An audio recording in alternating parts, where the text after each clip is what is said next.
Good morning everyone. Simplified મેથ્સમાં આપ સૌનું સ્વાગત છે દોસ્તો. આપણે ચેપ્ટર 10 ચાલુ કર્યું છે, રેખાઓ એટલે કે લાઇન્સ. એનો આજે પાર્ટ 3 ભાગ ત્રીજો લઉં છું. ઓકે, છેલ્લા લેક્ચરમાં જો તમને યાદ હોય, પહેલા લેક્ચરમાં આપણે આખું 10મા ધોરણનું પુનરાવર્તન કરેલું છે. પછી છેલ્લા લેક્ચરમાં મેં પેલું રેખાખંડનું વિભાજન, એમાં અંતઃવિભાજન અને બાહ્ય વિભાજન, એક ટૉપિક મેં લીધેલો જે મેં કહ્યું હતું કે ટેક્સ્ટ બુકમાં ડિટેલમાં આપેલું નથી. આપણે ખાલી 10માનું રિવિઝન જે છે mx2 + nx1 / m + n, my2 + ny1 / m + n, એ સૂત્રને એટલું આપ્યું છે. પણ મેં એને થોડું વધારે ડિટેલમાં તમને સમજાવેલું કે એમાં બે પ્રકારના વિભાજનો હતા, અંતઃવિભાજન અને બાહ્ય વિભાજન. બરાબર ને? ઓકે, અને એની ચર્ચા આપણે લાસ્ટ ટાઈમ કરી. હવે આપણે ટેક્સ્ટ બુક પ્રમાણે આ ચેપ્ટરનો જે નવો ભણવાનો મુદ્દો છે એનો પ્રથમ મુદ્દા ઉપર આપણે જઈએ છીએ દોસ્તો. ઓકે, તો એ છે રેખાનો ઢાળ. સૌથી પહેલો ટોપિક આવે છે એ છે રેખાનો ઢાળ. ઓકે, બરાબર. હવે રેખાનો ઢાળ માટે ઇંગ્લિશમાં શબ્દ સ્લોપ વપરાય છે. ઢાળ માટે ઢાળ એટલે ઇંગ્લિશમાં શું કહીશું એને? Slope. Okay, slope of a line આવું કહે છે. ખ્યાલ આવે ને? હવે એને અહીંયા ગુજરાતીમાં શબ્દ છે ને એ ખૂણા થોડું વિચિત્ર આપ્યું છે. એ લોકો જે ટ્રાન્સલેટ કરનારા હશે એમણે થોડું એક્ઝેક્ટ પરફેક્ટ ટ્રાન્સલેશન શોધ્યું છે એટલા માટે. પણ પહેલાં રેખાના ઢાળ છે એની વ્યાખ્યા. તો રેખાના ઢાળની વ્યાખ્યા બે રીતે અપાય છે. એકચ્યુઅલમાં તો 3 રીત છે, પણ ત્રીજી રીત હમણાં નથી લેતા. ત્રીજી સૂત્ર આવશે પણ એ પછી લઈએ છીએ. બરાબર? એટલે ટોટલ રેખાનો ઢાળ 3 રીતે શોધાય છે, જેમાં શરૂઆતમાં 2 રીતે આપણને આપ્યું છે ફ્રેન્ડ્સ. હવે એમાં પહેલી રીત શું છે એ તમે જોજો કે ધારો કે કોઈ પણ રેખા હોય અને એનો તમારે ઢાળ એટલે આમ તો સિમ્પલ ભાષામાં શું કહીએ, સ્લોપ ઇંગ્લિશમાં કહો એટલે કોઈ બી વસ્તુ આમ ત્રાસી હોય, સીધું હોય, શિરોલંબ હોય, એવું બધું હોઈ શકે ને. બરાબર ને? ઓકે, હવે આમ તો 3 અલગ અલગ શક્યતાઓ થાય. અત્યારે સપોઝ હું એવી રેખા દોરું છું, આ એક્સ અક્ષ અને વાય અક્ષ છે. બરાબર? હવે સપોઝ આપણે આની અંદર આમ મેં રેખા દોરી. બરાબર? તો આ રેખા કેવી કહેવાય? જે શિરોલંબ પણ નથી અને સમક્ષિતિજ પણ નથી. બરાબર? કારણ કે શિરોલંબ એટલે એક્સ અક્ષને લંબ હોય. તો જો આજે ચર્ચામાં લઈશું, આમ એક્સ અક્ષને લંબ હોય તો શિરોલંબ કહેવાય, એક્સ અક્ષને સમાંતર હોય તો સમક્ષિતિજ કહેવાય. આમ ત્રાસી રેખા દોરી છે. બરાબર? સપોઝ એના ઉપર 2 બિંદુઓ લઉં. સપોઝ કે એક બિંદુના આમ છે એ x1 y1 અને બીજું બિંદુ છે બી x2 y2. ઓકે, બરાબર. હવે આ સૂત્ર શું છે? આ રેખા એ બીના ઢાળનું સૂત્ર. તો કે ભાઈ જો રેખા એ બી, બરાબર, શિરોલંબ, હવે અત્યારે આકૃતિ પ્રમાણે મેં શું લીધું છે કે શિરોલંબ કે સમક્ષિતિજ ન હોય, શિરોલંબ કે સમક્ષિતિજ રેખા ન હોય. બરાબર? તથા એના યામ x1 y1, એના યામ શું છે? x1 y1. બરાબર? અને તથા એના યામ x1 y1 અને બી x2 y2 હોય. બરાબર? એ 2 બિંદુઓ હોય, ભિન્ન બિંદુઓ હોય. ભિન્ન બિંદુઓ માટે એટલે કે હોય તો રેખા એ બીનો ઢાળ, રેખા એ બીનો ઢાળ માટે સામાન્ય રીતે સંકેત વાપરે છે સ્મોલ m. આ એનો સંકેત છે દોસ્તો. ઓકે, અને ઢાળનું સૂત્ર જે છે એ આવું સૂત્ર આપ્યું છે, y2 - y1 / x2 - x1. આ એનું સૂત્ર છે, y2 - y1 upon x2 minus x1 okay. अथवा क्रम बदली नाखो, अंशमां ने छेदमां बंनेमां क्रम बदली नाखो तोय चाले। मतलब के y1 माइनस y2 करो तो छेदमां x1 माइनस x2 करवानुं। एटले आने मारे शब्दोमां लखवुं होय तो शब्दोमां शुं थयुं कहेवाय? तो अंशमां शुं छे? y यामनो तफावत छे। हाँ, तो ए ने बी बिंदु होय एना y यामोनो तफावत अने छेदमां शुं लखवानुं खबर छे? छेदमां छे तो एक्स यामनो तफावत, पण कई रीते लखवानुं खबर छे? ए ज क्रममां एक्स यामनो तफावत, एक्स यामनो तफावत આવી રીતે લખાય। એ જ ક્રમમાં શબ્દ કેમ વાપર્યો હશે? કારણ કે ઉપર જો y2 પહેલાં લઉં તો પહેલાં x2 જ લેવાનું, અને જો ઉપર y1 પહેલાં લઉં તો પહેલાં x1 જ લેવાનું। એટલે એ જ ક્રમમાં x યામનો તફાવત, તફાવત એટલે બાદબાકી। એટલે સપોઝ આવું ના લેવાય, તમે y2 માઇનસ y1 લો તો છેદમાં x1 માઇનસ x2 લો તો ના ચાલે। સમજે પડી? કે y2 માઇનસ y1 લો તો છેદમાં x2 માઇનસ x1 જ લેવાનું। જે ક્રમમાં y યામનો તફાવત લો એ જ ક્રમમાં x યામનો તફાવત લેવાનો। આટલું ક્લિયર થાય છે? બરાબર? તો રેખાના ઢાળમાં આ એકચ્યુઅલી આ પહેલો વિકલ્પ કહેવાય। આમ જોવા જાઓ ને દોસ્તો તો આને હું વિકલ્પ 1 તરીકે લઉં છું। એક વિકલ્પ છે કે એમાં મેં રેખા કેવી દોરી છે? આમ ત્રાસી રેખા છે, मतलब શિરોલંબ કે સમક્ષિતિજ નથી। બરાબર ને? હવે પહેલાં આનું તમને ઉદાહરણ આપું કે કઈ રીતે ઉપયોગ આવે આનો। કે ભાઈ દાખલા તરીકે સપોઝ કે a-2 3, हाँ a-2 3 गमे ते बे बिंदु लई लो, अने बी सपोज है कि भाई 5 1 बराबर होय तो रेखा ए बी नो ढाळ शोधो। आवो प्रश्न आवे, रेखा ए बी नो ढाळ, तो ढाळ एम बराबर तो शू करवानुं सूत्र? y2 minus y1 upon x2 minus x1। सूत्र में तमे क्रम गमे ते राखी सको। पहला y2 लो एटले हवे याद राखवानुं कि क्रमनुं महत्व नथी, पण महत्व ए रीते कि जे क्रम अंशमां लो ए ज क्रम छेदमां लेवानो। हवे तमारे मनमा याद राखवानुं कि आ x1 y1 छे अने आ x2 y2 छे। आ ध्यान राखवानुं, बराबर ने?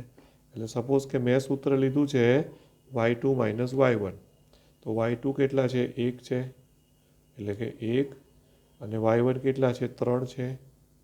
तो अपॉन ए ज क्रममां एटले x2 एटले 5 छे अने 5 अने माइनस 2 एटले -2, बराबर? तो माटे ढाळ केटलो थयो? ऊपर -2 अने छेदमां 7।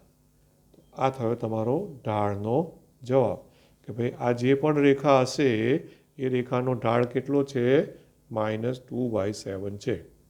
आ रीते तमारे ढाळनो सूत्रनो उपयोग करवानो आवे। Okay friends, right. चालो त्यार पछी आपणे बीजो विकल्प लઉં છું। बीजा विकल्पमां आकृति जोजो कि बीजो विकल्प जे छे ने एमां तमे जुओ कि आ एक्स अक्ष अने वाय अक्ष आपणे सपोज दोर्या, एक्स अक्ष अने वाय अक्ष में दोर्या, आ एक्स अक्ष वाय अक्ष, बराबर? अने हवे एमां तमे जुओ कि हूँ कई रीतनी आकृति लઉં છું। बोलो आ कई रीतनी आकृति थई कहेवाय? तो आ एक्स अक्ष ने समांतर है कि नहीं? बराबर ने? राइट। तो आ समक्षितिज रेखा थई कि नहीं? आ समक्षितिज थई, बराबर ने? समक्षितिज है, राइट। हवे आ समक्षितिज रेखा होय तो एनो ढाळ, हवे समक्षितिज रेखा होय ने तो याद राखजो कि एनो ढाळ हमेशा शून्य मळे। केटलो मळे? शून्य मळे। एटले सपोज आ तो आपणे ऊपर बिंदुना याम ए बी आप्युं होय, जे पण होय ए, बराबर? तो एमां एना याम धारो कि x1 y1 अने बीना याम x2 y2 लो तो तमने खबर पड़ी जोईए कि आ उगम बिंदु है। Okay, right. તો આ જે હવે જોજો મારું આટલું આ ડિસ્ટન્સ મેં લીધું, આ આંગળી જો, આ પેન અને અંગૂઠો, તો એ વાયામ કહેવાય, કહેવાય કે નહીં? તો તમે શું, તમારું અવલોકન શું કહે છે કે વાયામ આખી રેખામાં ક્યાંય વાયામ બદલાવાનો નથી, હે ને? એનો મતલબ કે y1 અને y2 બંને કેવા હશે? સમાન હશે કે નહીં? ધ્યાન આપજો, હું જે બોલું છું એ y1 અને y2 સમાન હશે. તો y1 અને y2 સમાન હોય એને તમે આ સૂત્રમાં મૂકો તો શું થઈ જાય? અંશમાં 0 આવ્યું કે નહીં? અને છેદમાં x1 ને x2 અલગ અલગ હોય તો છેદ શૂન્ય નહીં આવે પણ અંશ શૂન્ય આવ્યો, એટલે અંશ 0 આવ્યો એટલે આન્સર શું થયો? 0. એટલે જો રેખા એ બી, બરાબર, એટલે એને આપણે લખવું હોય તો શું કહીશું કે જો રેખા એ બી કેવી રેખા હોય? સમક્ષિતિજ રેખા હોય, સમક્ષિતિજ હોય, બરાબર, રેખા હોય તો તેનો ઢાળ, ઓકે, તો ઢાળ કેટલો થાય? m બરાબર 0 થાય. એનો ઢાળ કેટલો થાય? 0. ઠીક છે, બરાબર ને? આ ખાસ યાદમાં રાખજો કે આવા બધા મોટા મોટા દાખલા હોય ને 3-3, 4-4 માર્ક્સના, એમાં પણ આનો ઉપયોગ આવે અને ઓબ્જેક્ટિવ પ્રશ્નોમાં પણ એવી એવી રેખાઓ આપે અને પછી તમને ઢાળ 0 મળે તો તમને મગજમાં ક્લિયર હોવું જોઈએ કે ભાઈ ઢાળ 0 આવ્યો એનો મતલબ કે જે પણ રેખા હશે એ સમક્ષિતિજ હશે. એટલે તમારે વિકલ્પ પસંદ કરવાનો આવે તો પણ તમને ખબર હોય, બરાબર છે? પછી હવે ત્રીજો વિકલ્પમાં આ સમક્ષિતિજની બદલે માની લો કે આપણે શિરોલંબ રેખાનો વિચાર કરો, બરાબર? એટલે સપોઝ કે આ આપણે એક્સ અક્ષ અને આ વાય અક્ષ છે, બરાબર? એમાં આ ઉગમ બિંદુ છે અને શિરોલંબ રેખા એટલે આ રીતના થાય, આ શિરોલંબ રેખા છે, બરાબર? ઓકે, હવે એના ઉપર ધારો કે આપણે બે બિંદુ લો, તમે જો એ આને ધારો કે મેં x1 y1 લીધા અને બીજું બિંદુ બી ગમે ત્યાં જ્યાં મન ફાવે ત્યાં લઈ શકો છો, તો બીના આમ x2 y2 લીધા, બરાબર? હવે આમાં તમે શું તમારું અવલોકન છે? ફરી પાછું જોજો કે આ મારી આંગળી છે અને અહીંયા પેન છે, આ ડિસ્ટન્સ જે છે એ એક્સ અક્ષ ઉપરનું છે એટલે આ એક્સયામ થાય. હવે શિરોલંબ છે એટલે અહીંયા કાટખૂણો બને, રાઈટ, બરાબર? તો આ જે એક્સયામ છે એ આખી રેખા ઉપર એક્સયામ ક્યાંય બદલાવાનો નથી, કારણ કે આ રેખા છે એમાં આ રેખા આમ વાય એક્સને સમાંતર જ જાય છે એટલે એનો એક્સયામ આટલો ને આટલો જ રહે છે. એનો મતલબ x1 અને x2 કેવા છે? સમાન છે. હવે ધ્યાનથી સાંભળજો અને જોજો, x1 અને x2 બંને સમાન છે તો તમે આ સૂત્રમાં x1 ને x2 સમાન મૂકી દો તો શું પ્રોબ્લેમ થાય? છેદમાં 0 આવે કે નહીં? છેદમાં શૂન્ય આવ્યું કારણ કે x2 માઇનસ x1 છે અને x1 ને x2 સમાન છે અને છેદમાં 0 આવે તો શું કહેવાય દોસ્તો? કોઈ પણ સાદું રૂપમાં છેદમાં શૂન્ય આવે તો અવ્યાખ્યાયિત થઈ જાય, થાય કે નહીં? એનો મતલબ શું થયો કે જો રેખા શિરોલંબ હોય તો તેનો ઢાળ કેવો મળશે મિત્રો? અવ્યાખ્યાયિત. ઓકે, ખ્યાલ આવ્યો ને? એટલે કે જો, બરાબર, જો રેખા એ બી, જો એ બી રેખા કેવી હોય? શિરોલંબ રેખા હોય, બરાબર? શિરોલંબ હોય, રેખા હોય તો તેનો ઢાળ એમ શું થાય? અવ્યાખ્યાયિત કહેવાય. શું થાય? અવ્યાખ્યાયિત. ઓકે, આ ધ્યાનમાં રાખજો, એનો ઢાળ કેવો થાય? અવ્યાખ્યાયિત થશે. ખ્યાલ? એટલે આમ તો ઇન્ફિનિટિવ એવું બોલીએ આપણે, પણ અત્યારે હું શબ્દોમાં લખું તો શું લખીશું? અવ્યાખ્યાયિત થાય, બરાબર? ક્યારે અવ્યાખ્યાયિત થાય? તો કે જ્યારે કેવી રેખા આપી હોય? શિરોલંબ. એનો મતલબ કે આ જે સૂત્ર છે ફ્રેન્ડ્સ, એ સૂત્ર ક્યારે વાપરવાનું રહેશે? જો રેખા કેવી હોય, શિરોલંબ કે સમક્ષિતિજ ન હોય તો તમે જો મારું ઉદાહરણ જુઓ, આમાં y1 ને y2 સમાન છે નથી, x1 ને x2 સમાન છે નથી, એટલે આ રેખા ઓટોમેટિકલી શિરોલંબ કે સમક્ષિતિજ નથી. કારણ કે જો y1 ને y2 સરખા હોય તો સમક્ષિતિજ થઈ જાય છે, અને જો x1 ને x2 એટલે x યામ જો સરખા હોય તો શિરોલંબ થઈ જાય છે. યાદ રાખીશું, y યામ સમાન હોય બિંદુઓના તો એ રેખા સમક્ષિતિજ થાય, x યામ સમાન હોય તો શિરોલંબ થાય, અને કોઈ પણ સમાન ના હોય તો એ ત્રાસી રેખા મતલબ કે શિરોલંબ કે સમક્ષિતિજ નથી. તો આ રીતે વિકલ્પો પાડીને મેં તમને સમજાવ્યું છે દોસ્તો. એ બધું ટેક્સ્ટબુકમાં કદાચ હશે પણ અલગ રીતે હશે, પણ મને જે સમજવામાં ઇઝી પડે છે અને મને એવું લાગે કે આ છોકરાઓને પણ આ ઇઝી પડે, વિદ્યાર્થીઓને, તો હું એ રીતે લખું છું. બરાબર છે? Okay, right. ચાલો હવે રેખાના ઢાળની વ્યાખ્યા અન્ય રીતે. ફરીથી રેખાનો ઢાળ પાછું બીજી રીતે ઉપયોગ કરવાનો છે. ફરીથી રેખાનો ઢાળ.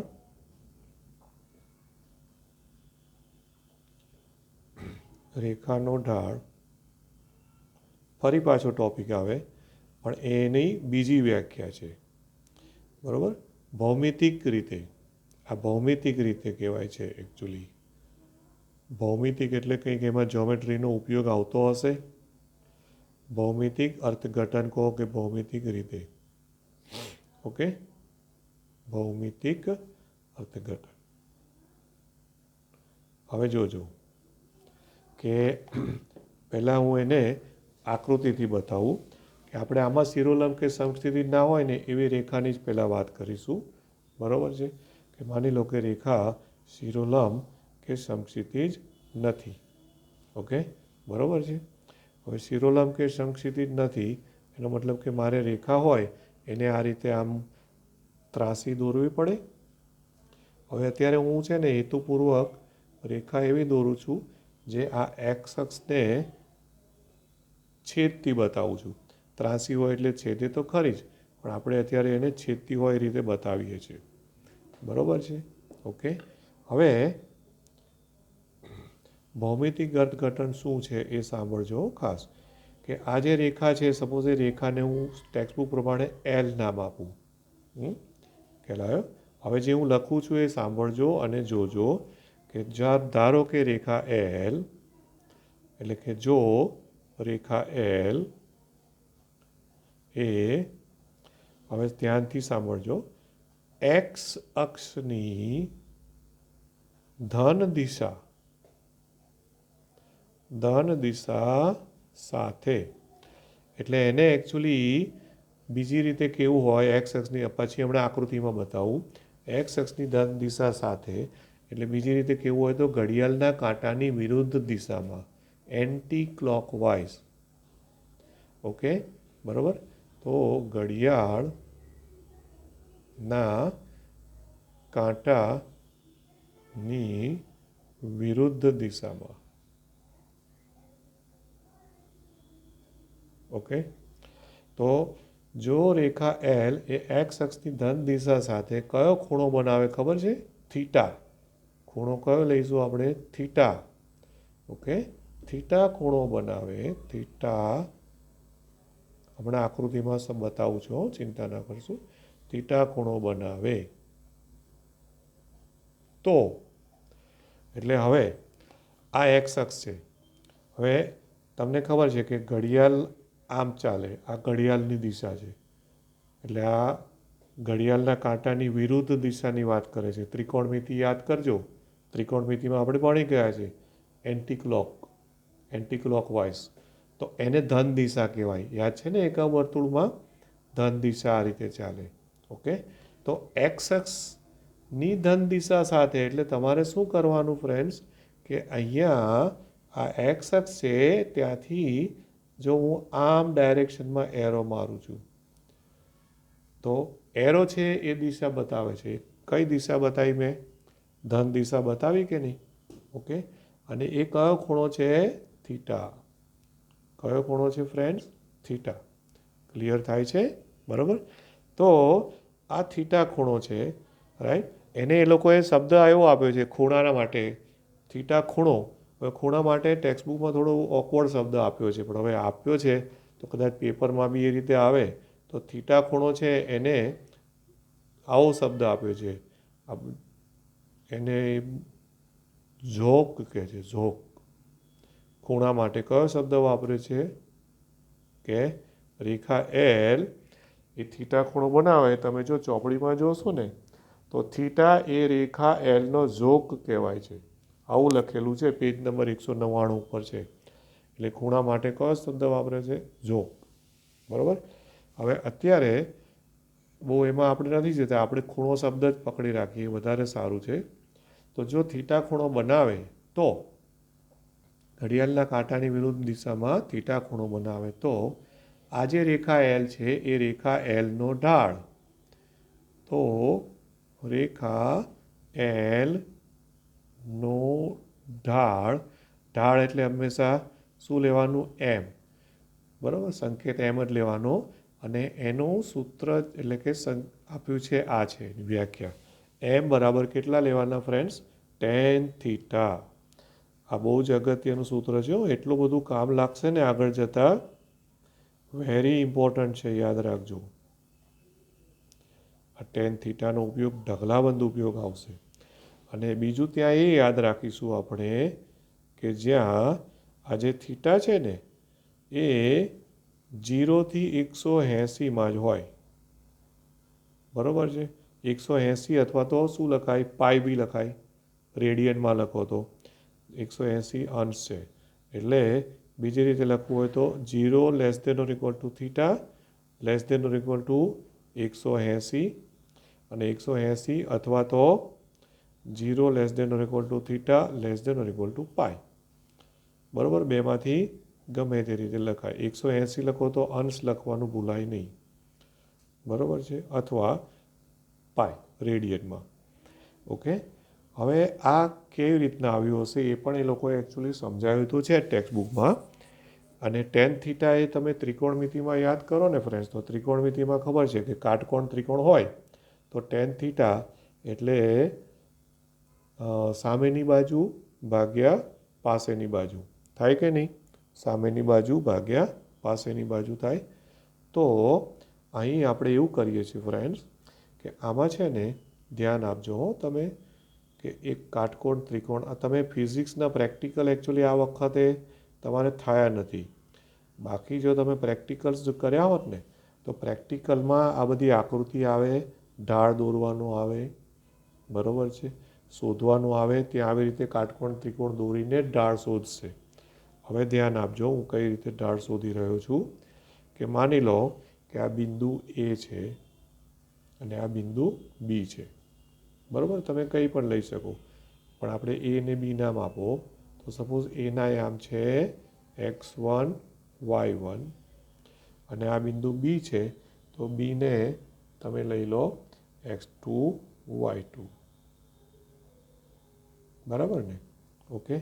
અને આ બિંદુને સી નામ આપી દો. અહીંયા કાટખૂણો પડે છે. હવે તમે થોડું ભૂમિતિ જાણતા હો ને ફ્રેન્ડ્સ, તો તમને ખબર હોય છે કે આ ખૂણો થીટા હોય ને તો આ ખૂણો થીટા જ હોય. હોપ તમને ખ્યાલ હશે. કે આ બે સમાંતર છે તો આ એની છેદિકા થઈ, અને છેદિકાની એક જ બાજુના ખૂણાઓ કંઈક કહેતા હતા ને, શું કહેતા હતા? અંતઃકોણો કે એવું કંઈ નામ આપતા હતા. બરાબર. તો આ થીટા છે તો આ પણ થીટા જ હોય. બરાબર કે નહીં? તો હવે તમે જુઓ આ જે આકૃતિ છે એ આકૃતિમાં ટેન થીટા બરાબર શું થાય? આ આકૃતિમાં અહીંયા બાજુમાં લખું છું, બોલો. સામેની બાજુ, તો થીટાની સામેની બાજુ એટલે એસી, અને પાસેની બાજુ એટલે, અને બી નામ આપ્યું છે એટલે AC/BC થાય કે નહીં? બરાબર. એટલે હવે તમે ધ્યાનથી જોજો, એસી લંબાઈ, તો એસી છે ને એ વાયને સમાંતર છે, એટલે એમાં તમારે વાયયામની મદદ લેવાની. તો તમને ખબર હોવી જોઈએ કે આ એ બિંદુ છે, અહીંયા y1 છે, અને સી આગળ, સીના યામ તમે લખી શકો જાતે? સીના યામ લખવા હોય તો જો આ ઉગમ બિંદુ છે, ત્યાંથી આટલો x યામ થાય, તો તો એક્સ એમ x1 છે, તો સીનો એમ અહીંયા મારે લખવો હોય તો x1 લખાય. પછી એનો આ x1 છે ને, તો x1 આવી ગયું. પછી એનો વાય તો વાય એટલે આટલો આ વાય થાય અહીંયા. વાય શું છે? y2. એટલે આ y2 થાય. એટલે સીના x1 y2 થાય. થોડુંક ગ્રાફિકલી એટલે કે આલેખથી વિચારજો ફ્રેન્ડ્સ, એટલે આઈડિયા આવશે કે આ કેમ ના આવ્યા છે. હવે એસી લંબાઈ એટલે એ વાયને સમાંતર છે, વાય એક્સને, તો વાય નો તફાવત જ લેવાનો. એટલે શું થાય? y1 minus y2. y1 મોટું છે ને, તો y1 માઇનસ y2. જો આપણું સૂત્ર બને છે, ધ્યાન જોજો. અને છેદમાં બીસી, તો બીસીમાં x1 માઇનસ x2, એટલે કે બીસી તો એમાં x1 મોટું છે, x2 નાના છે. ઓકે, આમ ઉગમ બિંદુથી આમ જાઓ તો મોટું થાય ને, આમ આવો તો નાનું થાય. એટલે x1 મોટું છે એટલે અપોન x1 માઇનસ x2. તો આ જુઓ તો ઢાળ આવ્યો કે નહીં? આ તો આગળનું સૂત્ર આવી ગયું આપણું. વાય એમનો તફાવત અપોન એ જ ક્રમમાં એક્સ એમનો તફાવત આવ્યો કે નહીં? ક્લિયર થાય છે ફ્રેન્ડ્સ? રાઈટ? બહુ ઇન્ટરેસ્ટિંગ વસ્તુ છે આ, હો, બરાબર ને? તો આ થયો રેખાનો ઢાળ. એટલે જે આ સૂત્ર લખ્યું એ સૂત્ર આપણે ટેન થીટા કર્યું તો એ જ આવ્યું. એનો મતલબ કે ટેન થીટા એ ઢાળ છે. ખ્યાલ આવે ને? તો આ ચેપ્ટરનો આ સૌથી પહેલો ટોપિક છે ફ્રેન્ડ્સ. અને આમાં ત્રિકોણ હોય ને, ખૂણો હોય ને, એ ખૂણો ગમે તે હોઈ શકે, લઘુકોણ, ગુરુકોણ, પણ 0 થી 180માં હોય. એટલું ધ્યાનમાં રાખજો. એ પણ હું તમને બતાવી દઉં કે જો આ આમ છે સપોઝ, અત્યારે, તો આ ખૂણો કયો કહેવાય? 0 કહેવાય. ખ્યાલ આવ્યો? ધ્યાન આપજો. આ બાજુને એ ગણો, આ બાજુને બી ગણો. પછી હું આ સ્કેચ પેનને ફેરવું તો ખૂણો થીટા આ વધતો જાય, વધતા વધતા વધતા આમ આવ્યો એટલે આ 90 થયું. પછી 90થી વધીને આમ કરતાં 180 થયું. હવે તમને એવું થાય કે ભાઈ સર હજુ આગળ ફેરવો તો 180થી મોટું ના થયું? તો કે ના, કે 180 થયું એટલે પાછી હતી એની જ રેખા આવી ગઈ. એટલે ફરી પાછું અહીંયા 0થી શરૂ થાય. એટલે પાછું 0થી 90, 145, 160, 170, 180. મતલબ એટલા માટે અહીંયા મેં લખ્યું છે 0થી 180માં જ આવે. 180થી મોટો તમારે ટેન થીટાનું મૂલ્ય લેવાનું નહીં. બરાબર? અને આમાં જ તમે ધ્યાનથી જોશો કે થીટા બરાબર 0 મૂકો તો ટેન 0. સાંભળજો, બહુ ઇન્ટરેસ્ટિંગ. ટેન 0 0 એનો મતલબ જો આ ખૂણો 0 હોય તો રેખા કેવી થઈ જાય? સમક્ષિતિજ થઈ જાય કે નહીં? જો આમ રેખા, આને રેખા ગણજો. અમે આ ત્રાસી રેખા એલ છે ને, એની બદલે આમ મૂકી. તો હવે એમાં તો આ થીટા ખૂણો આને ઉઠાય નહીં. આની સાથે એક્સ અક્ષની સાથે વિચારો તો 0નો જ ખૂણો છે. એટલે ઢાળ 0 આવી ગયો કે નહીં?